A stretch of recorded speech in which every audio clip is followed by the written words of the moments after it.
Спермамды Қытайлар алып қалды немесе Қытайдан келген қазақ жігітінің өкініші. Бұл шын болған оқиға. Бұл күнде Алматыда тұратын Қытайдан елге оралған бауырымыз бұл әңгімені көзіне жас ала отырып айтып берді. Мен өте үздік оқыдым. Соның нәтижесінде Пекиндегі бір жоғары оқу орнына емтихансыз қабылдандым. Ол жерде 1-2 жыл Қытай тілінен қиналсам да артынан бәрін басып оздым. Республикалық студенттер олимпиадасы, халықаралық студенттер олимпиадасы секілді жарыстарда топ бұзып жүрдім.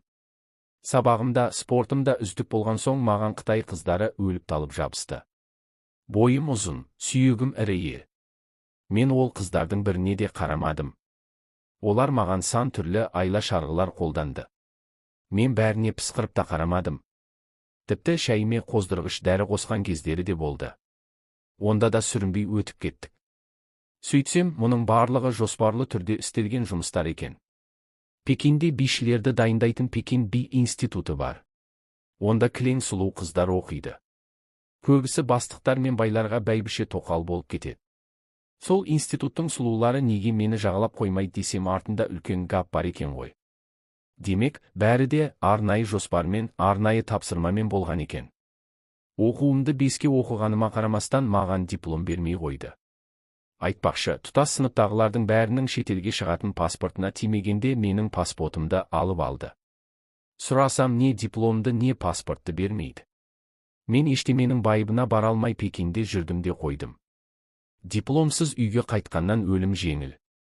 Бір күні мені университеттің ішіндегі сақшы мекемесі шақырды. Бардым, мен көрмеген біреулер мені тергеді. Қытайдың ұлттық қауіпсіздік мекемесінің адамдары екен. Маға бірден барлығын ашып айтты.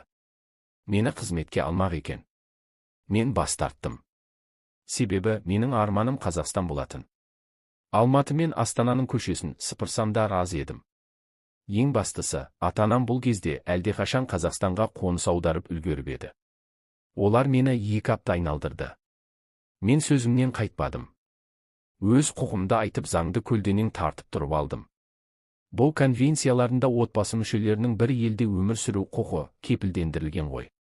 Соны айттым. Ақыры олар да жалықты. Ең соңында мені ақ халат киген бір топ адам келіп әлгілердің мекемесінен алып кетті. Олар маған ашығын айтты. Егер мен олардың айтуы бойынша спермамды берсем, онда дипломда, паспортта беріледі. Мен бірден келістім.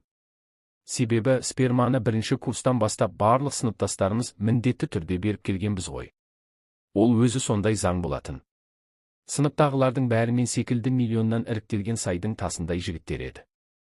Сөйтіп олар мені ет, жұмыртқа, балықпен бақты.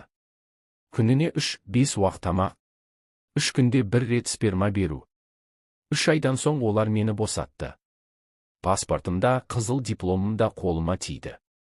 Сенесіз бе, Қазақстан визасы да жапсырылған. Мен аң-таңмын. Ең ғажабы, олар маған сол күнгі Пекин-Алматы ұшағының билетін беріп тұр. Өңім емес, түсім секілді. Қазақстанға ата-анама жете алмай қаламын ба деп әбден уайымдап ем. Олар әуежайға шығарып салды. Сені бағып қаққан, оқытқан ұлы Қытай елін тәрк еткеніңмен сенің 10 мыңға жуық ұрпағың, өз төлтума балаң осы ел үшін қызмет ететін болады. Қазірдің өзінде сенің 100 шақты балаң бар екенін біз саған сенімді түрде айтамыз деді. Елге оралдым. Бірақ бір өкініш кеудемді мазалайды. Істегендерімнің шариғатқа қайшы екенін Қазақстанға келген соң білдім. Орны толмас өкініш. Қытайлар біздің бүкіл биологиялық көрсеткіштерімізді ұзақтан бері зерттеп архивтестірген ғой. Онысын денсаулық үшін дейтін. Қысқасы, ақыл ой өремізге дейін сынақ жасап көрсеткіші ең үздік мені 1000-нан бөліктеп алыпты. Бұл құпиямды өле-өлгенше ішімде сақтармын деуші едім.